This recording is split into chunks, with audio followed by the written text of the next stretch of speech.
जय हिंद दोस्तों, स्वागत है आपका आपके अपने परिवार में। कैसे हैं आप लोग, बताइए। चलिए आ जाइए। तो क्वेश्चन नंबर 11 की बात अगर हम करें यहाँ पर, तो क्वेश्चन नंबर 11 में क्या बोला है ज़रा पढ़ लीजिए। ये क्वेश्चन हमने आपको ट्राई करने के लिए दिया हुआ था और हमने कहा था कि आप बना करके लेकर के आएंगे। इसमें कहा गया है कि 5,19,500 रुपये की राशि को 7 सही 4/5% प्रति वर्ष चक्रवृद्धि ब्याज पर उधार लिया गया है और 2 वर्षों में समान वार्षिक किश्तों में वापस भुगतान की गई है। जो हमारी किश्त है वो हमारी क्या है, ये हमसे क्वेश्चन में बोला गया है। तो अगर हम इस बात करें इस सवाल को लेकर के, ठीक है, तो इसमें ऐसा कुछ भी नहीं है कि जो आप नहीं बना सकते हैं। देखो दोस्तों, सारा जो खेल है वो हमारे पास में रेट का है।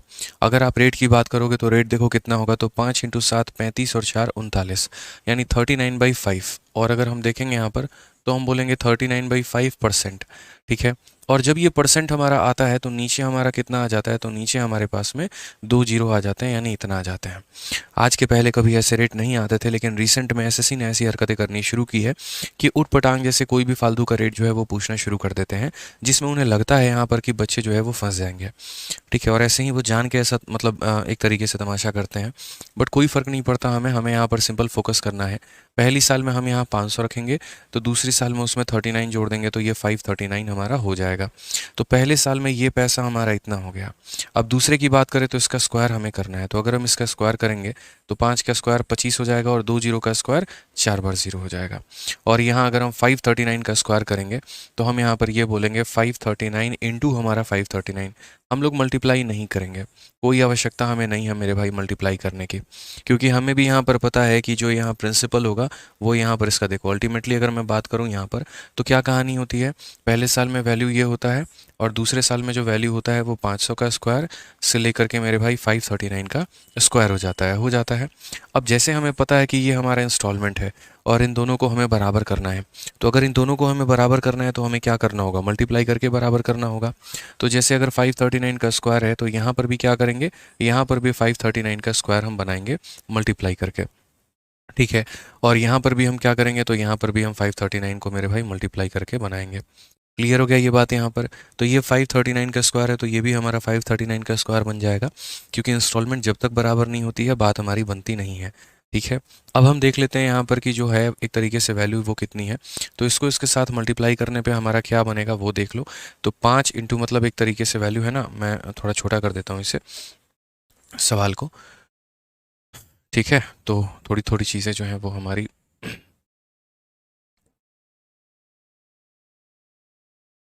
अब यहाँ पर देख लीजिए क्वेश्चन जो है आपका। तो जैसे हमने कहा आपको कि यहाँ पर हमने क्या कर दिया है, तो यहाँ पर हमने इंस्टॉलमेंट को बराबर कर दिया है। अब अगर हमने इंस्टॉलमेंट को बराबर कर दिया है तो ये वाली वैल्यू और ये वाली वैल्यू का सम देखो, तो बोलोगे सर 5 × 9 45 का हमारा देखो 2 जीरो तो हमारा आ जाएगा। 5 × 9 45 का 5 4 पास में, 5 3 15 4 19 का 9 एक पास में, 25 और एक हमारा हो जाएगा 26। ये हमारा पैसा हो गया। ये हमारा मतलब पहले साल का प्रिंसिपल। अब यहाँ देखेंगे 5 का स्क्वायर हमारा हो जाएगा, देखो यहाँ 1 2 3 4 और 5 का स्क्वायर 25 हो जाएगा। अगर हम इन दोनों को जोड़ते हैं मेरे भाई यहाँ पर, तो हमारी जो वैल्यू आएगी वो कितनी आएगी, 519,500। और ये वो पैसा है जो हमने उधारी पर लिया हुआ है। तो क्वेश्चन में बोला गया है कि यहाँ पर जो तुमने उधार पर लिया है वो 5,19,500 है। यानी अगर हम बात करेंगे तो ये 5,19,000 और ये 500 रुपये, ये किसकी वैल्यू है, तो ये तुम्हारे प्रिंसिपल की वैल्यू है। मतलब यहाँ पर ये 5,19,500 की है। और हमसे एग्जामिनर ने क्या पूछा है, तो हमसे उसने जो है एक इंस्टॉलमेंट पूछा है कि इंस्टॉलमेंट कितने का है, मतलब 539 का स्क्वायर। तो हमसे जो पूछा गया वो 539 का स्क्वायर पूछा गया है। तो अल्टीमेटली ये नीचे वाला डेटा ऊपर वाले को काटेगा और आंसर के तौर पे हमें 539 का जो होल स्क्वायर है वो हमें बनाना होगा। ठीक है। तो अल्टीमेटली हमें 539 का स्क्वायर निकालना है। 539 का स्क्वायर निकालना है तो इसका स्क्वायर निकालने के काफ़ी सारे तरीके हैं। कैलकुलेशन की सीरीज़ हमने करा रखी है, आप उसे देखेंगे तो आप बहुत अच्छे तरीके से पकड़ के लेके आ पाएंगे। आप यहाँ देखिए तो 9 × 9 81, एक 8 पास में, और 27 और 27 54, और 8 हमारा हो गया 62 का 2, 6 पास में, 45 45 90 और 9 99, और 99 और 6 105 का 5 हमारा 10 पास में हो गया है।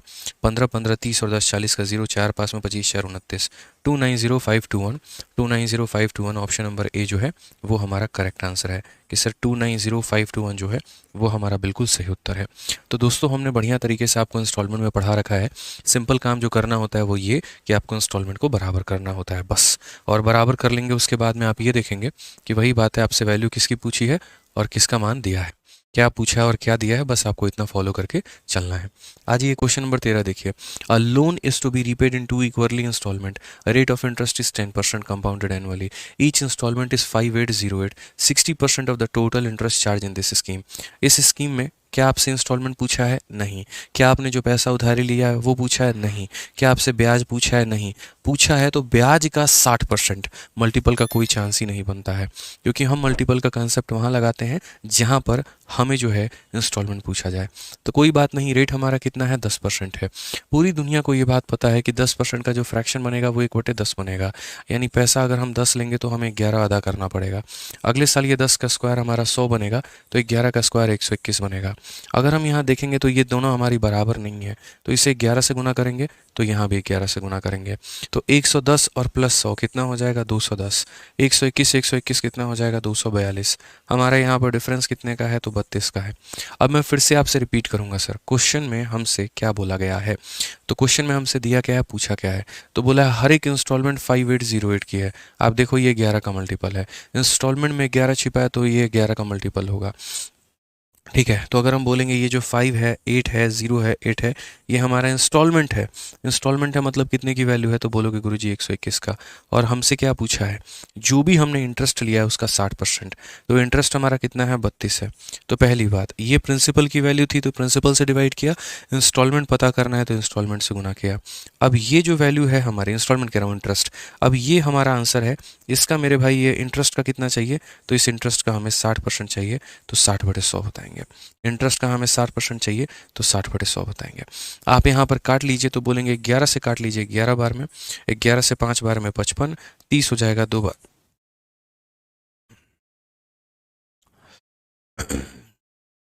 48 बार में कटेगा। ठीक है, और यहाँ पर अगर हम देखेंगे तो हम क्या बोलेंगे, आप यहाँ पर और काट सकते हैं, तो एक नियरेस्ट में आपको जाना पड़ेगा मल्टीप्लाई करके। तो आप यहाँ पर बोलेंगे सर देख लीजिए ये हमारा 42 है और ये हमारा कितना है, तो बोलेंगे सर 48 और इंटू कितना हो जाएगा? 6 दूनी 12 और 6 तिरक 18, 1 19 यहाँ पे, और बट्टे में कितना हो जाएगा? 10। मल्टीप्लाई कर लो और उसके बाद में 10 से भाग कर दो। 48 का 2 गुना 96 होता है, तो हमारे पास में 6 और 9 हमारे पास में रहेगा। 48 का 9 गुना, 48 का 9 गुना मतलब 480 में हमारा जो है 48 कम कर दीजिए तो 432 हो जाएगा। ठीक है ना, 432 हो जाएगा। 432 9 441 का 1, 44 पास में। और अगर ये देखेंगे तो 8 4 12 4 4 8 9 921.6, 921.6 का मतलब लगभग हमारा 922 रुपये। ऑप्शन नंबर जो डी है वो हमारा करेक्ट आंसर है। तो मल्टीपल जो है हम सिर्फ वहाँ देखते हैं जहाँ पर हमसे ब्याज पूछा जाए, सॉरी इंस्टॉलमेंट पूछा जाए, उसके अलावा कहीं पर कोई और चर्चा होती है वहाँ मल्टीपल नहीं देख सकते हैं। ठीक है, बाकी समझ जाइए, आपको जो क्वेश्चन है इंस्टॉलमेंट में ऐसे ही लेके चलने हैं और ऐसे ही बनाने हैं। नेक्स्ट क्वेश्चन देख लीजिए, दिल्ली पुलिस कांस्टेबल में 2023 में पूछा गया सवाल। बोला गया यहाँ पर 32,760 रुपये की राशि को ऋण के रूप में लिया गया है। इसका भुगतान 3 समान किश्तों में किया जाना है। यदि ब्याज की जो दर है वो 20% है तो प्रत्येक किश्त हमारी कितनी होगी? अब क्वेश्चन नंबर 40 में दोस्तों यहाँ से 3 इंस्टॉलमेंट आएंगे। 13 सवाल मैंने आपको 2 इंस्टॉलमेंट के ऊपर में करा दिए, और बाकी के जो 12 सवाल हैं वो हम आपको 3 इंस्टॉलमेंट और 4 इंस्टॉलमेंट पे भी कराएंगे। हालांकि 4 इंस्टॉलमेंट पर आज तक क्वेश्चन नहीं आया है, या तो 2 इंस्टॉलमेंट पर आता है या फिर 3 इंस्टॉलमेंट पर आता है। तो आइए 3 इंस्टॉलमेंट का हम लोग केस देखते हैं। रेट हमारे पास में कितना है? तो 20% है। 20% का फ्रैक्शन का वैल्यू मतलब 1/5। मैंने आपसे एक छोटी सी बात कही थी यहाँ पर कि भाई मेरे कई सारे सवाल ऐसे होते हैं जहाँ पर एग्जामिनर थोड़ा भी मिस्टेक करके चलता है, और उसी मिस्टेक का हम लोग फ़ायदा उठा लेते हैं। हमें यहाँ पर पूरे सवाल में इतना नहीं करना था जिस तरीके से हमने यहाँ पर किया।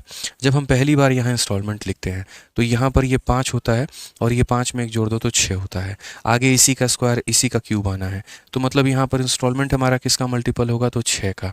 इन्होंने क्वेश्चन में पूछा भी है कि हमारी इंस्टॉलमेंट कितने की है, तो 6 का मल्टीपल। दुनिया की जो भी संख्या जो 6 से कटती है, किससे कटती है? 3 से।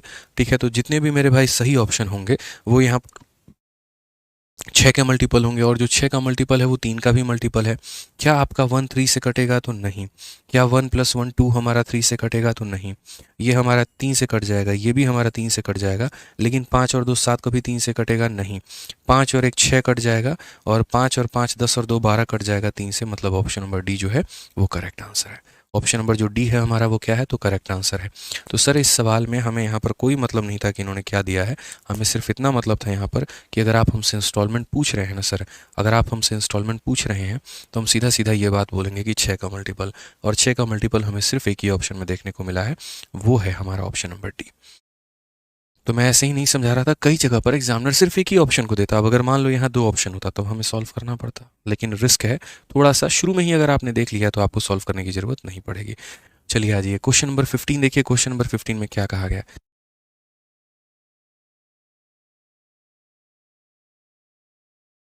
आ जाओ भाई नेक्स्ट क्वेश्चन देखें। यहाँ पर अगला सवाल क्या बोला गया है, जरा पढ़ो। अगला सवाल दिल्ली पुलिस कांस्टेबल का है, क्या बोला गया है जरा पढ़िए।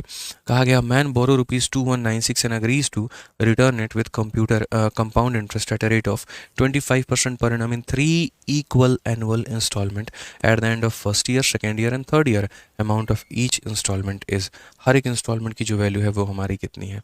अगर हम रेट देखें तो 25/4 यानी 1/5, 5 का मल्टीपल होगा, और 5 का मल्टीपल तो फिलहाल मुझे यहाँ पर ऑप्शन नंबर बी दिख रहा है, ये हमारा आंसर होगा। सीधा मल्टीपल के आधार पर कर सकते हैं, समझे। अब आप बोलेंगे गुरुजी कैसे, देखो मेरे भाई, रेट तुम्हारे पास में 25% है, 25% को तोड़ोगे तो 1/4 होगा। तुमने उधारी ली है अगर 4 रुपए की, तो 4 में 1 जोड़ करके देखो 5, तो इंस्टॉलमेंट किसका मल्टीपल है, 5 का। ना ये 5 से कट रहा है, ना ये कट रहा है, ना ये कट रहा है, तो एक ही ऑप्शन कट रहा है, और बी जो है हमारा आंसर है। तो यहाँ पर हमारा ऑप्शन नंबर बी आंसर है। बाकी फिर भी लोगों की और कुछ लोगों की तसल्ली के लिए मैं इसे सॉल्व करके बता देता हूँ। तो पहली इंस्टॉलमेंट जो मेरे भाई जाएगी वो कितनी जाएगी, तो बोलोगे गुरुजी पहली इंस्टॉलमेंट जो जाएगी ना आपकी, वो जाएगी 4 से 5 रुपये। दूसरा 4 का स्क्वायर 16 से 5 का स्क्वायर 25 जाएगा, और तीसरा 4 के क्यूब 64 से 5 का क्यूब 125 जाएगा। हमें सबको बराबर करना है, तो इसे 125 बनाने के लिए 5 से गुना करेंगे यहाँ पे, समझ गए। यहाँ पर इसे किससे गुना करेंगे, 5 से, तो यहाँ भी होगा हमारा 5 से, और इसे 125 बनाने के लिए 25 से गुना करेंगे, तो यहाँ भी 25 से। तो अगर हम देखेंगे तो बोलेंगे 100, फिर 80 और फिर 64। तो अगर हम देखेंगे तो बोलेंगे 100 हो गया, फिर 80 हो गया, और फिर कितना हो गया, 64 हो गया यहाँ पे। तो यहाँ पर बोलेंगे सर यहाँ पर जो है कुल मिलाकर 244, तो ये वैल्यू हमारी कितनी आ गई, 244, और 125 का 3 गुना 375 हमारा आ गया। ठीक है, सारी चीज़ें हमने यहाँ पर आपके सामने लिख दी। अब उसके बाद में देखिए क्वेश्चन में हमसे क्या कहा है। बोला है कि एक इंसान जो है वो 2196 रुपये उधारी लेता है, मतलब ये किसकी वैल्यू है, तो जो उधारी लिया है उसकी वैल्यू है 244 की। और हमसे पूछा क्या है, प्रत्येक इंस्टॉलमेंट, एक एक इंस्टॉलमेंट कितने का है, 125 का है। अगर आप यहाँ पर जब काटने की इच्छा से जाएंगे तो इसी का ये 4 गुना है। आप नहीं है तो मेरे भाई काट के देख लो, 4 × 4 16, 4 × 4 16, नहीं 4 गुना नहीं है, 9 गुना है क्या, 9 गुना है शायद, यहाँ पर देखो काट के। ठीक है, 9 × 4 36 का 6, 3 पास में, 9 चौके 36 और 39 का 9, 3 पास में, और 9 दूनी 18 और 3 21, तो इसका कितना गुना है, 9 टाइम्स है। और अगर इसका 9 टाइम्स है यहाँ पर तो मल्टीप्लाई कर लो, 9 × 5 45, 9 दूनी 18 4 22, और 1125 हमारा आंसर आ जाएगा। तो जो काम आप पूरा मेथड करने के बाद आप लेकर के उत्तर अपना आए हैं, तो वो आपका उत्तर पहले ही आ चुका है। समझ गए, यहाँ पे वो पहले ही आ गया था। और कैसे आ गया था, बाई ऑप्शन आ गया था। तो शुरू में हमारे बाई ऑप्शंस वर्कआउट नहीं कर पा रहे थे, और क्यों नहीं कर पा रहे थे, इसीलिए क्योंकि मेरे भाई 2-2 ऑप्शन 3-3 ऑप्शन मल्टीपल निकल जा रहे थे। लेकिन अब यहाँ पर सिर्फ एक ही ऑप्शन मल्टीपल निकल रहा है, तो इसीलिए आंसर हो जाएगा। और कोई भी क्वेश्चन ऐसा नहीं है जो मैंने सेट किया है, सारे क्वेश्चन वही हैं जो पूछे गए हैं। तो कई बार एग्जामिनर सिर्फ एक ही ऑप्शन को मल्टीपल के फॉर्म में देता है, और कई बार वो 2-3 ऑप्शन के मल्टीपल के फॉर्म में देता है। पढ़ा लिखा एग्जामिनर है, उसको पता है कि बच्चे कहाँ कहाँ पे मौज ले सकते हैं, तो वहाँ पर जो है मेरे भाई ढंग से ऑप्शन सेट कर देगा। और मान लो कि कोई ऐसा है कि नहीं जो थोड़ा सा बच्चों के हित में सोचता है, तो वो सिर्फ एक ही ऑप्शन देता है, कि देखते हैं कितने लोग दिमाग लगा पाते हैं। ठीक है, आ जाओ चलो नेक्स्ट क्वेश्चन की बात करते हैं। क्या बोला गया, पढ़ो 18 नंबर सवाल। A man borrowed a certain sum and agree to pay it by ₹4000 at the end of first year, इतना at the end of second year, if rate of interest is annually is 10% per annum, find the सम। अब यहाँ से थोड़े से जज्बात बदलेंगे आपके। अब तक मैंने क्वेश्चन नंबर 13 तक 2 इंस्टॉलमेंट वाले सवाल करवाएं, उसके बाद मैंने कुछ क्वेश्चन आपको 3 इंस्टॉलमेंट वाले करवाएं। अब यहाँ से जो मैं सवाल करवाऊंगा उसमें अलग अलग इंस्टॉलमेंट होगा। जैसे एक इंसान है, उधारी पर पैसा लेकर के आया है, और उसने क्या डिसाइड किया है कि मैं पहले साल के अंत में 4000 रुपये दूंगा, और दूसरे साल के अंत में 7700 रुपये दूंगा, और अपना मैं मामला पूरा का पूरा फिट कर लूँगा। ठीक है, यदि उस इंसान का रेट जो है वो 10% है, तो बताओ कितने पैसे उसने उधार लिए थे। सर इस सवाल को है ना आप एक नहीं, दो नहीं, तीन तीन मेथड से आप बना सकते हैं, बस थोड़ा सा आपको समझना पड़ेगा। ठीक है, अगर आप मेरे से पूछेंगे सर एकदम बेसिक से बताइए, एकदम मेथड से बताइए, तो देखिए हम आपको बताते हैं। सबसे पहले मान लीजिए कि वो इंसान जो है यहाँ पर पी नाम का पैसा उधार लेकर के आया है। ठीक है, 10% की जो फ्रैक्शन वैल्यू होती है वो हमारी कितनी होती है, 1/10 होती है। यानी हम 10 रुपया उधारी पर लेकर के आएंगे तो उसमें 1 रुपया का ब्याज लगाएंगे। जितने लोगों का ध्यान इधर उधर है, कोई और नोटिफिकेशन पर है या कुछ और देख रहे हो, 2 मिनट के लिए अपना ध्यान छोड़ो और इस सवाल पर आओ, क्योंकि अगले 4 सवाल सिर्फ और सिर्फ इसी टाइप पर हैं। और ये वो सवाल है जो मेरे भाई बच्चे को ऐसा लगता है कि कंपाउंड इंटरेस्ट का है, लेकिन ये बनता है इंस्टॉलमेंट के ऊपर पे, और तगड़ा सवाल है। अब कैसे बनेगा ज़रा वो देख लो। दिया गया है इंस्टॉलमेंट में, बनता है कंपाउंड इंटरेस्ट के मेथड से। और ये कैसे है वो समझो। मान लीजिए कि इसमें जो पैसा आपने लिया है वो पी लिया है। अगर आज के समय आप इसे लौटाते हो तो 10 रुपये बनेंगे, लेकिन अगर 1 साल के बाद में लौटाओगे तो उसमें 1 रुपये का ब्याज जोड़ करके 11 रुपये देना होगा। यानी ये अपने आप का 11/10 हो जाएगा। तो अगर आज मैंने इतने रुपए लिए हैं तो 1 साल के बाद में ये हमारा इतना हो जाएगा। क्वेश्चन में कहा गया कि a man borrowed a certain sum and agreed to pay it by इतना at the end of first year. पहले साल के अंत में वो 4,000 रुपये दे देता है। तो जैसे मानो मैं 10,000 रुपये लेकर के आया था, 1 सालों के बाद में वो अपने आप का 11/10 यानी 11,000 हो गया। उसमें से मैंने अब मान लीजिए यहाँ पर 4,000 रुपये यहाँ पर दे दिए, बैंक को इतना रुपया दे दिया। अब जो पैसा मेरे पास में बचेगा, मानो 11,000 में से 4,000 निकाल दो, कितना हो जाएगा, 7,000 हो जाएगा। अब जो पैसा बचेगा, ठीक है, जैसे मान लीजिए आज हम आपसे पैसा लेकर के गए, तो आज से 1 साल के बाद उसके अंदर में ब्याज जुड़ जाएगा। तो हम 100 रुपया लेकर के गए, 1 साल के बाद में वो 110 रुपया हो गया, हम आपको 30 रुपया पकड़ा दिए, अब कितना बचा, 80 रुपये। तो अब जो ब्याज लगेगा वो कितने पे लगेगा, तो रिमेनिंग अमाउंट पे। तो इसलिए जो मेरा अमाउंट बना था उसमें से मैं जितना दे दूंगा, तो जो मेरा रिमेनिंग अमाउंट बन जाएगा, यानी ये जो बच जाएगा, वो पैसे पर ब्याज लगेगा। और वो पैसा उसी समय अदा कर देता तो 10 रुपये लगते, लेकिन 1 साल के बाद मैं दे रहा हूँ तो वो भी अपने आप का 11/10 हो गया होगा। अब उसमें से मैंने दूसरे साल के अंत में 7,700 रुपये दिया है और मेरा पूरा बकाया क्लियर हो गया। मतलब कितने के बराबर हो गया, तो 0 के बराबर। पूरा मेरा बकाया जो है वो राशि मेरा क्लियर हो गया, और ये बराबर हो गया किसके, तो 0 के। तो बस यही बात हमें यहाँ पर समझना था कि यहाँ 1 साल के बाद में ये पैसा इतना होता है, फिर 4,000 देते हैं, फिर रिमेनिंग अमाउंट अपने आप का 11/10 होता है, फिर 7,700 देते हैं, और पूरा मामला सेटल वेटल हो जाता है। अब इस सवाल को मैंने कहा ना, ये कि हमारा मेथड नंबर 1 है और ये हमारा क्या है, तो बेसिक है। अब उसके बाद में यहाँ पर देखो, तो ये बोलोगे 11p अपॉन में कितना हो जाएगा, 10, माइनस हमारा कितना हो जाएगा, 4,000। इसके बाहर में कितना हो जाएगा, 11/10। एक सवाल पर ज़्यादा दिमाग मत लगाना, 1-2 सवाल करवा देंगे, 2-3, तब क्लियर होगा जा करके। ये 7700 को राइट में लेकर के जाओ तो ये इतना हो जाएगा। ठीक है, 11 से काटोगे तो कितनी बार में, 700 बार में। अब उसके बाद में देखोगे तो बोलोगे 11p और बटे में 10 में से अगर हम 4,000 घटाते हैं तो ये वैल्यू हमारी निकल के आएगी 10 × 700 यानी 7,000 के करीब में। ठीक है, अब अगर हम उसके बाद में यहाँ पर बात देखते हैं तो बोलेंगे 11p और बट्टे में कितना हो जाएगा, 10। 4,000 को ले जाके जोड़ेंगे तो ये हमारा 11,000 हो जाएगा। 11 से काटेंगे यहाँ पर तो 1,000 बार में कटेगा, और 1,000 बार में कटेगा तो प्रिंसिपल 10 × 1,000 कितना हो जाएगा, 10,000 हो जाएगा, और ये हमारा करेक्ट आंसर होगा। कौन सा ऑप्शन होगा, तो डी फॉर देवसेना हमारा बिल्कुल सही उत्तर है। तो सर ये छोटी सी बात को आपको समझना पड़ेगा सर।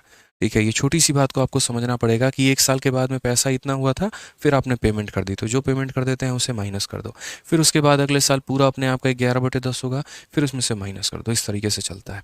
अब मैं आपको कहता हूँ दूसरा तरीका, यहाँ पर आप समझिए, दूसरा तरीका आप यहाँ पर लगाइए कि आपको ऐसे करना ही नहीं है।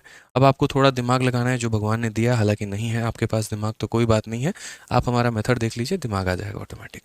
अब दूसरा तरीका, अगर मैं आपके जगह पेपर में होता तो मैं जीवन में ऐसा काम बिल्कुल नहीं करता।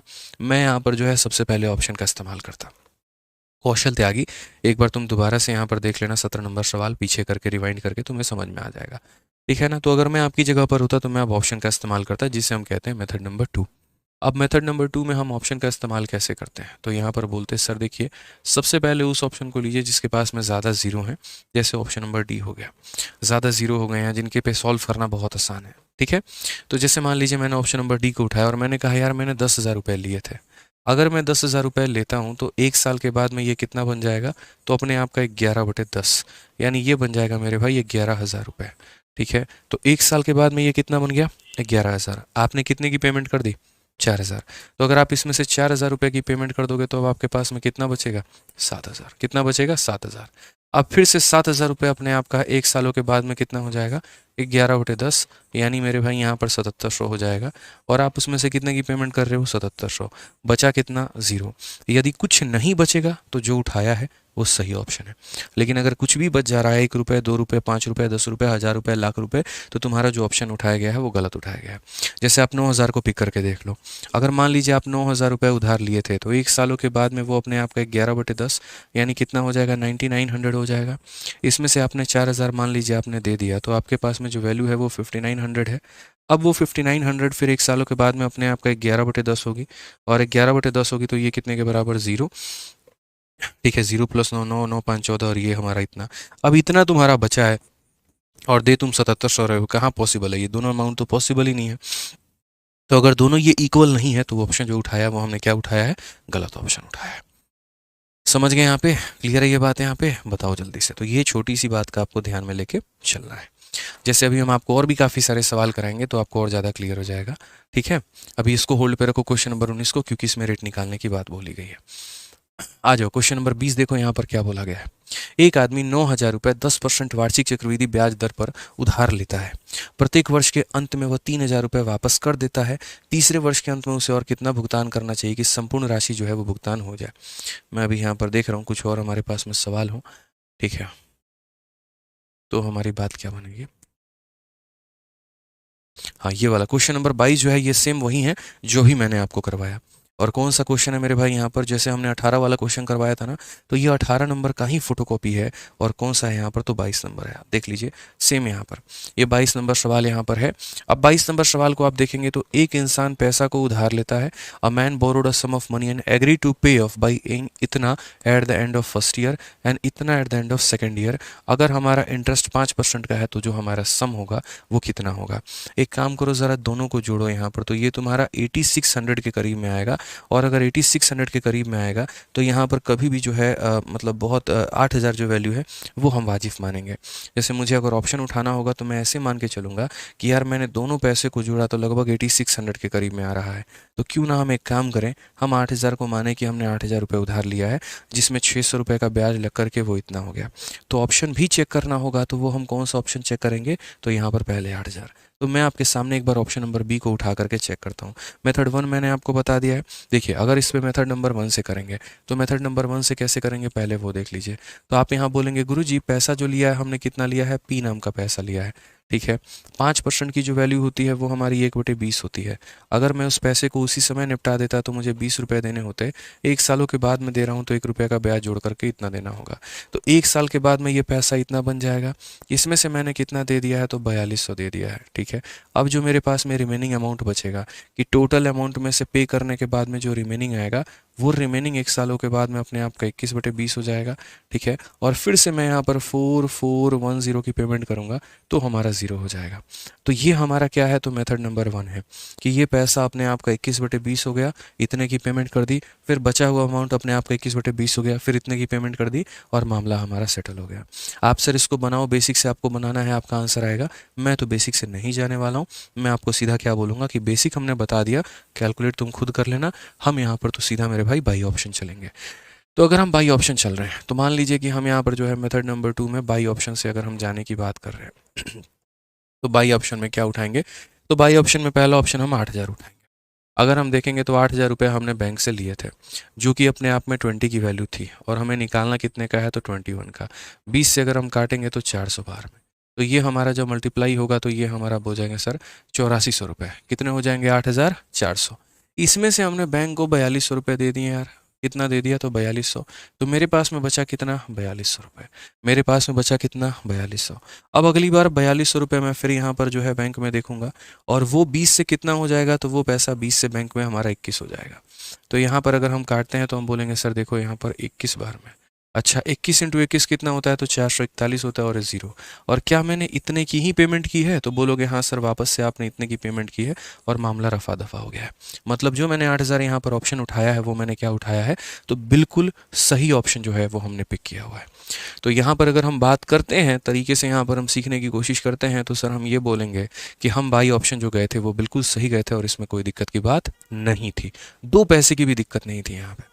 ठीक है ना। तो ये सवाल हमारे, देखो इसमें भी 2-3 तरह के सवाल बनते हैं। यहाँ पर पहला सवाल ये बनता है कि वो पैसा पता करो जो तुमने उधार पे लिया हुआ है। दूसरा सवाल इसमें ये बनता है कि चलो हम तुम्हें पैसा भी दे देते हैं और ये बता देते हैं कि पहले साल में हमने इतना दे दिया, तो बताओ दूसरे साल में हम कितना दे के मामला सेटल होगा। और तीसरा सवाल इसमें रेट के बारे में पूछा जाता है। 3 वैरायटी के क्वेश्चन बनते हैं। अभी आप टाइप नंबर 1 कर रहे हैं, जहाँ पर आपको ये पता करना है कि आपने कितने पैसे जो हैं वो उधार लिए हुए हैं बैंक से। ठीक है।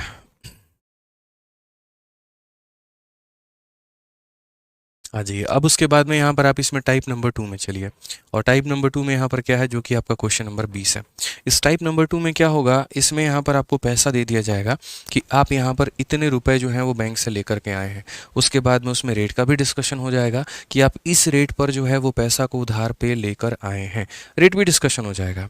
ठीक है ना। लेकिन आपसे यहाँ पर जो बोला जाएगा वो ये कि अगर पहले साल में हमने इतना रखा और दूसरे साल में हमने इतना दिया, तो तीसरे में कितना देंगे, चौथे में कितना देंगे। जैसे आप इस सवाल को पढ़िए। एक आदमी 9,000 रुपये 10% वार्षिक चक्रवृद्धि ब्याज दर पर उधार लेता है।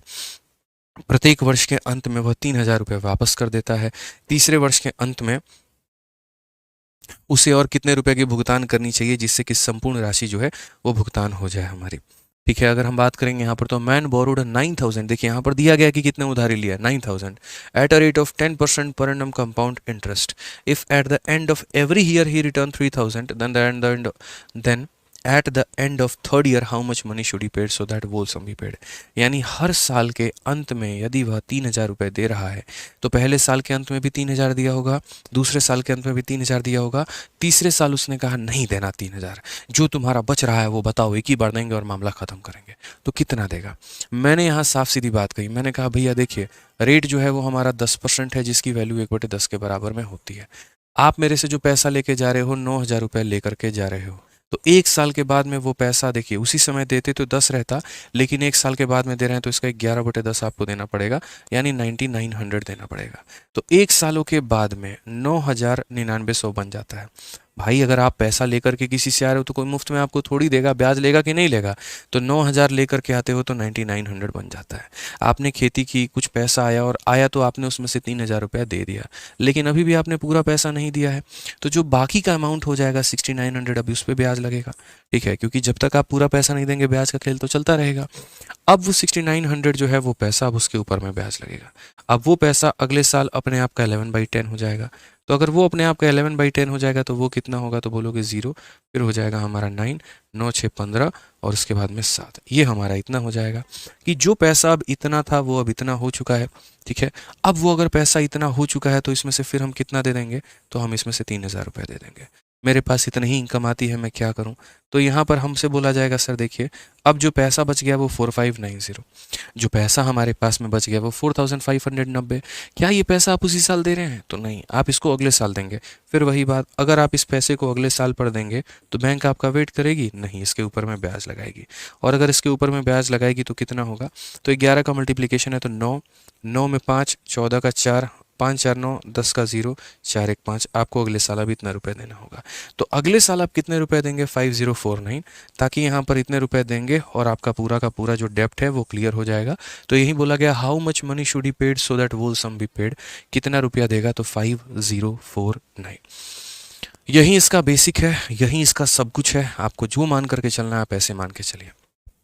समझ गए यहाँ पे, यही इसका सब कुछ है कि 9,000 लिया था तो एक साल के बाद में इतना पे कर दिया, फिर एक साल के बाद में इतना फिर पे कर दिया, फिर एक साल के बाद में इतना फिर पे कर दिया, और मामला रफा दफा हो गया है।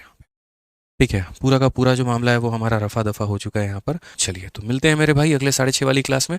आज के लिए इतना ही दोस्तों, बहुत बहुत धन्यवाद, थैंक यू। ठीक है।